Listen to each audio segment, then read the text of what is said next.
الحمد للہ رب العالمین والصلاة والسلام علی سید المرسلین اما بعد فاعوذ باللہ من الشیطان الرجیم بسم اللہ الرحمن الرحیم۔ میرے دوستو بزرگوں، قرآن مجید و فرقان حمید کی ایک آیت مبارکہ کو تلاوت کیا ہے۔ اس کے اندر اللہ تبارک و تعالی نے ایمان والوں کے بارے ذکر فرمایا اور ان لوگوں کو حکم دیا جن لوگوں نے ایمان تو لے آئے ہیں لیکن ان کا ایمان دوگلا پن ہے۔ وہ زبان سے تو اقرار کرتے ہیں کہ ہم ایمان لے آئے ہیں، مسلمان ہو چکے ہیں، لیکن وہ دل سے اقرار نہیں کرتے۔ تو ان لوگوں کے لیے اس آیت مبارکہ میں حکم فرمایا گیا کہ تم دوگلا ایمان نہ لے آؤ بلکہ مکمل ایمان لے آؤ۔ آپ گزشتہ درس میں سن چکے ہیں کہ اللہ تعالیٰ نے فرمایا کہ اے ایمان والو اسلام میں پورے کے پورے داخل ہو جاؤ، لیکن اس آیت میں فرمایا گیا کہ آپ جب زبان سے اقرار کر چکے ہیں کہ ہم ایمان لے آئے ہیں تو پھر اس ایمان کو مکمل کرو۔ مکمل وہ ایمان اس وقت ہوگا جب آپ کی زبان سے بھی وہی الفاظ نکلیں گے اور آپ کے دل سے بھی وہی الفاظ نکلیں گے۔ اللہ تبارک و تعالی نے سورۃ نساء میں ارشاد فرمایا کہ یا ایھا الذین آمنوا، اے ایمان والو۔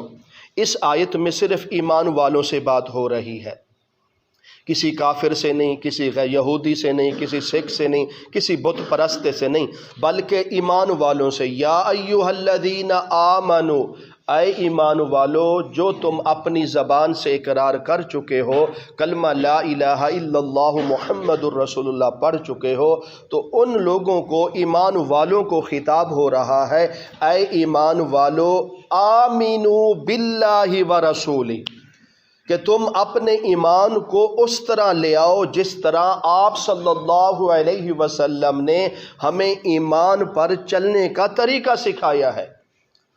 اگر ہم اس طرح نہیں کریں گے تو ہم مکمل ایمان پر نہیں اتریں گے، مکمل اسلام پر نہیں اتریں گے، تو ہمارا صرف زبان سے اقرار کرنے کا کوئی فائدہ نہیں، تو وہ ہمارے اعمال اللہ کے ہاں نہیں قبول ہوں گے۔ وہ اعمال جو ہم کر رہے ہیں نماز کی شکل میں، روزے کی شکل میں، قرآن کی شکل میں، عبادات کی شکل میں، صدقے خیرات کی شکل میں، وہ تمام کے تمام اعمال اللہ کے ہاں اس وقت قبول ہوں گے جب ہم اپنے آپ کو پورے ایمان میں، اسلام میں ڈھانچ لیں گے۔ اگر ہم زبان سے اور اقرار کریں تو دل میں وہ اقرار نہ کریں تو ایسے ایمان لانے کا بھی کوئی فائدہ نہیں اور اس پر عمل کرنے کا بھی کوئی فائدہ نہیں، جو پھر ہم سردیوں میں، ٹھنڈ میں اٹھ کر بستروں سے نکل کر نماز پڑھنے آتے ہیں، اس نماز پڑھنے کا بھی کوئی فائدہ نہیں۔ نماز پڑھنے کا، عبادت کرنے کا اس وقت اللہ ہمیں اجر دے گا جب ہم اسلام میں پورے کے پورے اتریں گے اور ایمان کو سمجھیں گے۔ اور آمینو باللہ ورسولہ، جب تک ہم آپ صلی اللہ علیہ وسلم کی ذات پر اور پھر اسی طرح آپ صلی اللہ علیہ وسلم کے طریقے پر صحیح طرح عمل نہیں کریں گے، اس وقت تک ہمارا ایمان، اسلام مکمل ہو ہی نہیں سکتا۔ اور اس کے بعد فرمایا گیا اتقوا، تم لوگوں نے اللہ سے ڈرنا ہے۔ جب تم اللہ سے ڈرو گے تو پھر انشاءاللہ تمہارا ایمان مکمل ہوگا۔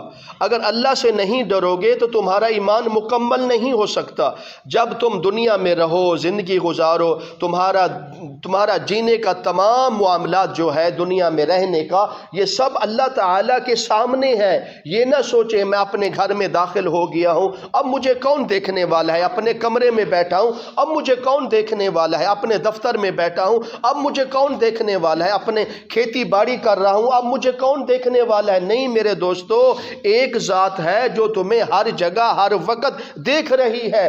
جو تم اچھا کام کر رہے ہو اس کو بھی دیکھ رہی ہے، برا کام کر رہے ہو اس کو بھی دیکھ رہی ہے، دل میں کسی کے ساتھ حسن سلوک، محبت بھرے الفاظ زبان سے نکل رہے ہیں، اللہ اس کو بھی دیکھ رہا ہے۔ دل میں اس کے بارے میں غلط فطور چل رہے ہیں، اس کی غیبت، اس کے بارے میں برا خیالات آ رہا ہے، اللہ اس کو بھی دیکھ رہا ہے۔ فرمایا اتقوا، اگر تم اللہ سے ڈر جاؤ گے تو پھر تمہارے دل میں، تمہاری زبان میں وہی ہوگا جو اللہ تعالیٰ کو پسند ہوگا۔ اگر تم اللہ سے نہیں ڈرو گے تو لوگوں کے سامنے تو اپنی زبان میں تھوڑا تھوڑا سا مٹھاس رکھ لوگے لیکن تمہارے دل میں مٹھاس نہیں آئے گا۔ اگر یہ تمہاری زبان ہور ہوئی، تمہارا دل ہور ہوا، تو ایسے لوگوں کا ایمان مکمل نہیں ہے۔ میرے دوستو یہ بڑی اہم چیز ہے۔ اگر ہم نے اپنے ایمان کو صحیح طرح نہ یعنی کہ مکمل کر سکے تو پھر ہمارا دنیا میں نہ آنے کا کوئی فائدہ ہے، دنیا میں نہ ہمارا کوئی نیک اعمال کرنے کا فائدہ ہے۔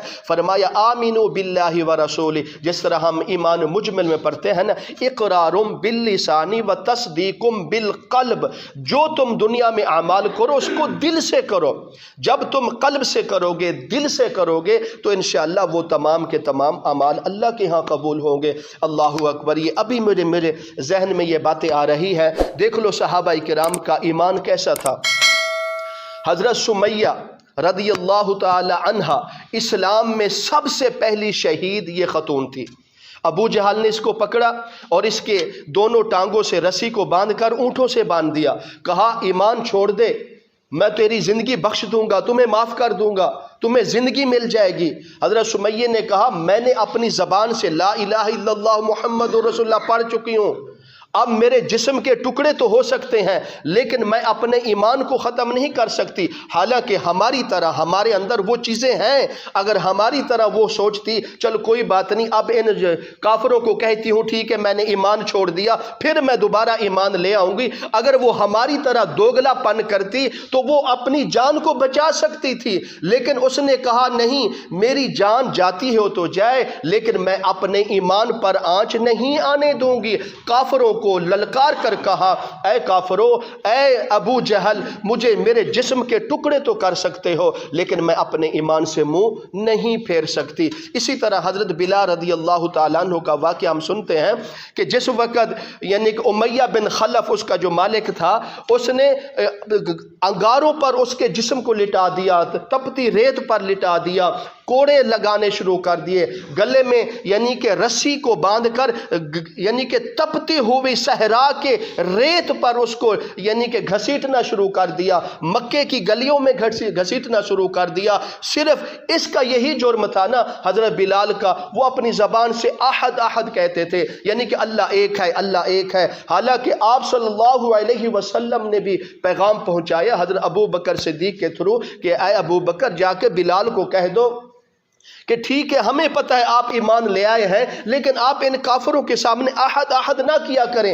اگر کہنا ہی ہے دل میں کہہ لیا کریں۔ اللہ اکبر۔ اے ایمان والو سنو حضرت بلال کا یعنی کیا جملہ تھا، اور حضرت بلال فرماتے ہیں اے ابو بکر تمہاری بات، آپ صلی اللہ علیہ وسلم کی بات میرے سر آنکھوں پر، میں تو حضور صلی اللہ علیہ وسلم کے لیے سب کچھ قربان کرنے کے لیے تیار ہوں، لیکن اب میں نے جو کلمہ پڑھ لیا ہے نا، اب اس کلمے کو چھپانے کا کوئی میرا فائدہ نہیں۔ اگر میں کلمے کو چھپاؤں گا، اللہ کو ایک نہیں مانوں گا، آپ صلی اللہ علیہ وسلم کی رسالت کو نہیں مانوں گا، پھر میرا ایمان لے آنے کا کیا فائدہ۔ حضرت بلال نے اپنے جسم پر قربانیاں، اپنے جسم پر زخم کھائے، اپنے جسم کو بہت ہی یعنی کہ تکلیف میں مبتلا کیا، لیکن اپنی زبان سے جو اقرار کیا نا، دل سے وہی اقرار کیا، ہماری طرح دوگلا پن انہوں نے نہیں اختیار کیا۔ اور پھر دیکھ لیجئے حضرت خبیب رضی اللہ تعالیٰ عنہ کو جب اس کو تختہ دھار پر لٹکایا نا، کافروں نے لٹکایا نا، تو کافروں نے کہا اے خبیب ہم تمہیں چھوڑ دیتے ہیں،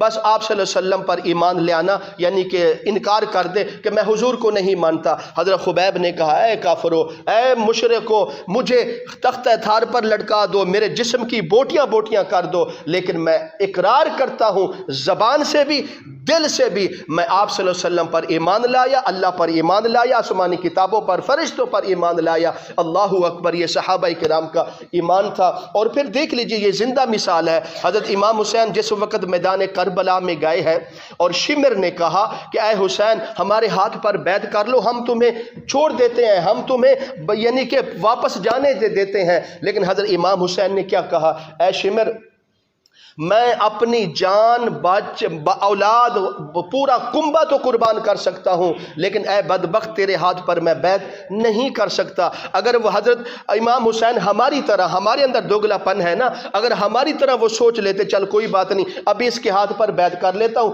بعد میں اقرار کر لوں گا، نہیں، فرمایا میں اپنے جسم کے ٹکڑے ٹکڑے حسین تو کرا سکتا ہے لیکن ایسے بدبخت، ایسے یعنی کہ ایسے کافر کے ہاتھ پر بیعت نہیں کر سکتا۔ تھا۔ یہی ایمان اصحاب رسول کا ہے۔ انہوں نے یہ کیوں یعنی کہ اپنے جسم کی قربانیاں دیں، اپنے آپ کو تکلیفوں میں مبتلا کیا، لیکن جو ان کی زبان پر تھا ان کے دل میں بھی وہی تھا۔ تو یہ ہمیں سبق دیا گیا ہے، اے ایمان والو، اگر تم ایمان لے آئے ہو، کلمہ پڑھ کر مسلمان ہو چکے ہو، آمینو باللہ و رسولی، کہ تمہارا حق بنتا ہے جو تمہاری زبان پر ہے وہی تمہارے دل میں ہونا چاہیے۔ جس طرح تم زبان سے اسلام کو اقرار کرتے ہو، ایمان کو اقرار کرتے ہو، اسی طرح تم اپنے دل میں بھی اسلام اور ایمان کو اقرار کرو۔ ایک واقعہ مجھے یاد آ رہا ہے، ہارون رشید ایک بادشاہ گزرا ہے، بہت بڑا نیکوکار بادشاہ تھا، اور اس کے دور میں حضرت بہلول دنا، یہ بھی بہت بڑے بزرگ گزرے ہیں۔ تو ایک دن حضرت ہارون رشید بادشاہ اپنی بیوی زبیدہ کو ساتھ لے کر سیر تفریح کے لیے نکلے۔ جب وہ باہر جا رہے تھے تو ایک دریا کے کنارے پر پہنچے، تو دریا کے کنارے پر کیا دیکھتے ہیں کہ حضرت بہلول ریت کی مٹی سے گھر بنا رہے تھے۔ تو زبیدہ نے کہا اپنے یعنی کہ خامند کو، بادشاہ کو کہا، ہارون رشید کو، کہ مجھے اس بزرگ سے یہ مکان خرید کر دے دیجئے۔